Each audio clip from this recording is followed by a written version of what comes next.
Mike Stobe, Getty. Starting last season and continuing into this season, the Yankees have re-emerged as a true baseball power and World Series contender.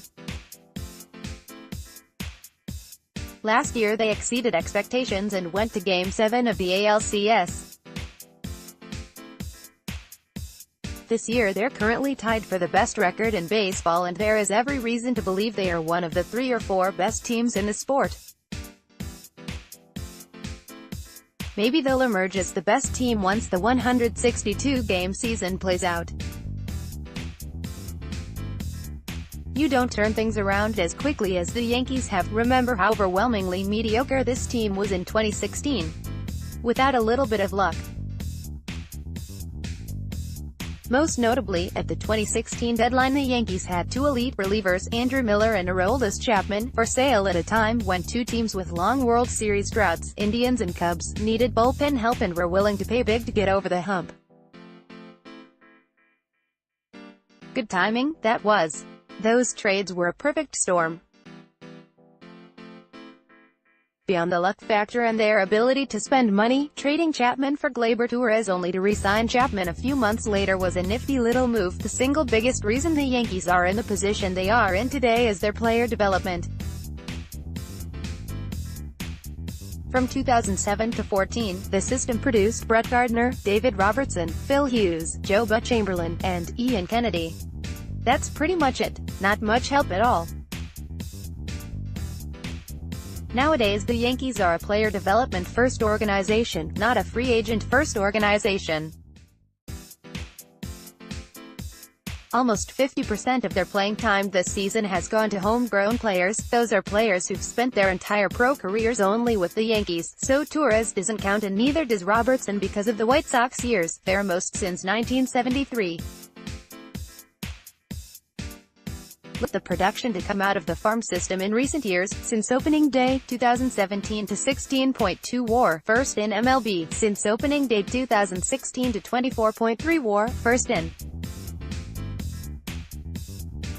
MLB, since opening day 2015 to 30.3 WAR, 6th in MLB, for years and years I beat the Yankees are good at acquiring talent but stink as developing it. Drum. The Yankees drafted talented players and signed top prospects internationally. Those players were stalling out or failing to reach their ceiling at an alarming rate. So, in October 2014, the Yankees replaced longtime farm system head Mark Newman with Gary Denbo. For or not, Denbo gets a ton of credit for the improved player development.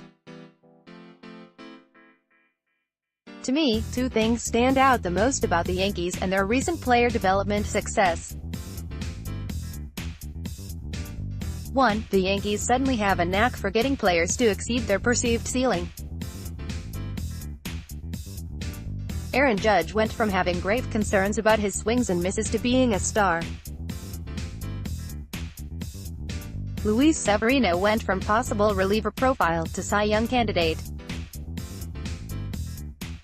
Jordan Montgomery's stuff improved in pro ball and he went from potential 5th starter, swingman type to bona fide big league starter. We should also include Didi Gregorius here, because development does not stop when a player reaches the big leagues. Gregorius is better than everyone expected. Everyone. Give Brian Cashman a truth serum and I'm sure he'd tell you the Yankees never expected Didi to be this good. Chad Green is a monster. Aaron Hicks has had far and away the most success of his big league career in pinstripes. And don't forget about all the late-round draft picks the Yankees developed into legitimate prospects. Cody Carroll was a 22nd round pick and we're probably going to see him in the bullpen at some point this year. Dustin Fowler was an 18th round pick who became a borderline top 100 prospect. Dietrich Enns was an 18th round pick who blew out his arm, came back better than ever, and was a trade chip. This sort of late-round development never happened in the pre-Denbo years. The second thing that stands out to me is that when these kids reach the big leagues, they're ready to produce pretty much right away. Severino and Greg Bird were great in 2015. Gary Sanchez had a record-breaking debut in 2016. Judge needed less than 100 plate appearances to get acclimated in 2016 before becoming an MVP candidate in 2017. Montgomery stepped into the rotation and produced right away.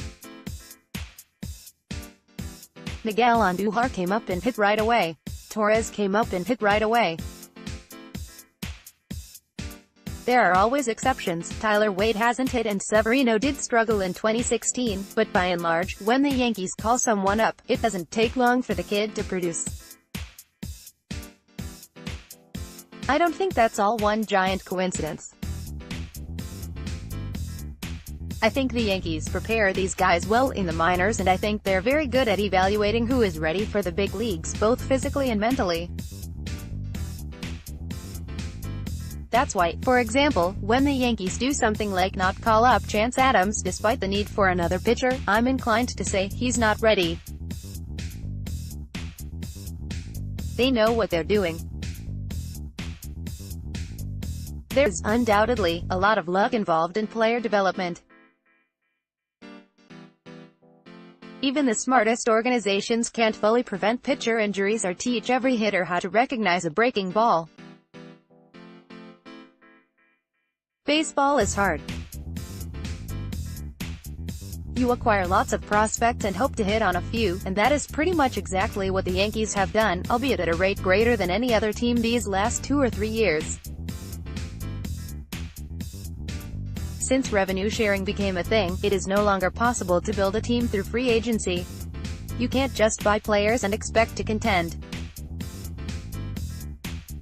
This is a young man's game now, and the Yankees were never going to get where they are today without drastically improving their player development. Perhaps Adinbo, who joined Derek Jeter and the Marlins over the winter, gets too much credit for the recent player development success.